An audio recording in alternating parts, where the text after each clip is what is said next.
Hello guys, பொதுவாக organ transplant operations பண்ணுறதுக்கு எவ்வளோ தான் பணம் இருந்தாலும் முக்கியமானது மேட்சிங் ஆர்கன். அப்படியே ஆர்கன் அவைலபிளாக இருந்தாலும் டிரான்ஸ்பிளான்ட் லிஸ்ட்டு வைஸ் தான் கிடைக்கும். இப்படி வெயிட்டிங் லிஸ்ட்டில் கிடைச்சி டைம் வேஸ்ட் பண்ணாமல் ஏன் நம்மளாவே ஃப்ரெஷ்ஷாக ஃபுல்லி ஃபங்க்ஷனிங் ஆர்கனை உருவாக்கக்கூடாது? எஸ், இந்த ஐடியாவை பேஸ் பண்ணி உருவானது தான் பயோ பிரிண்டிங். வாங்க இதை பற்றி தெரிஞ்சுப்போம். இந்த பயோ பிரிண்டிங் முறையை பயன்படுத்தி ஹார்ட், லங்ஸ் போல காம்ப்ளெக்ஸ் ஆர்கன்ஸ் உருவாக்க முடியாது. ஆனால் இரத்த குழாய் போன்ற சிம்பிள் டிஷ்யூஸ் மேக் பண்ணலாம். அது மட்டும் இல்லை, இதை பயன்படுத்தி பல உயிர்கள் காப்பாற்றப்பட்டிருக்கு.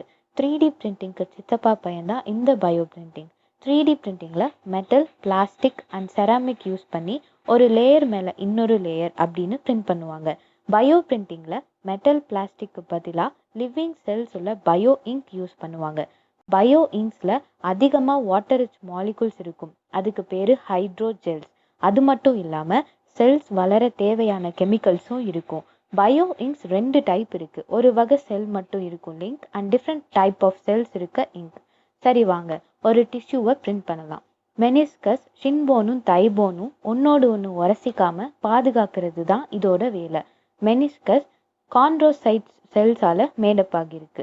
ஒரு ஹெல்த்தி டானர்ட்ட இருந்து இந்த செல்ஸை கலெக்ட் பண்ணலாம். ஆர் பேஷண்ட்டோட செல்ஸையும் பயன்படுத்தி மெனிஸ்கஸ் பிரிண்ட் பண்ணலாம். பிரிண்டிங் மெத்தட்ஸ் நிறைய டைப்ஸ் இருக்குது. ஆனால் எக்ஸ்ட்ரூஷன் பேஸ்டு பயோ பிரிண்டிங் தான் ஃபேமஸ் ஒன்.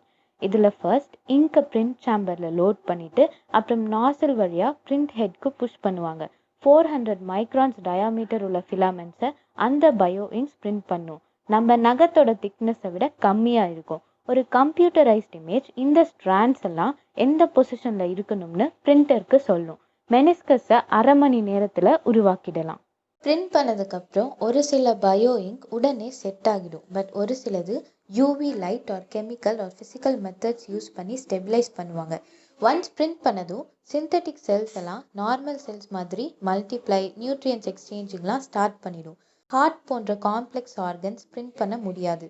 ஏன்னா அதிகமாக நாசில் ப்ரெஷர் இருந்தாலோ, நாசில் சைஸ் சின்னதாக இருந்தாலோ செல்ஸ் டேமேஜ் ஆக சான்ஸ் இருக்குது. அப்புறம் இன்னொரு காரணம், காம்ப்ளெக்ஸ் ஆர்கன்லாம் க்ரியேட் பண்ண நிறைய டைம் எடுக்கும்ல. அதனால் அந்த செல்ஸ்க்கு ஆக்சிஜன் சப்ளை குறைஞ்சிடும். அதனால தான் சிம்பிள் ஸ்ட்ரக்சர்ஸ் மட்டும் பிரிண்ட் பண்ண முடியுது. இருந்தாலும் நம்ம ரிசர்ச்சர்ஸ் இதை விடாமல் இன்னும் நிறைய டெக்னிக்ஸ் யோசிச்சுட்டு தான் இருக்காங்க.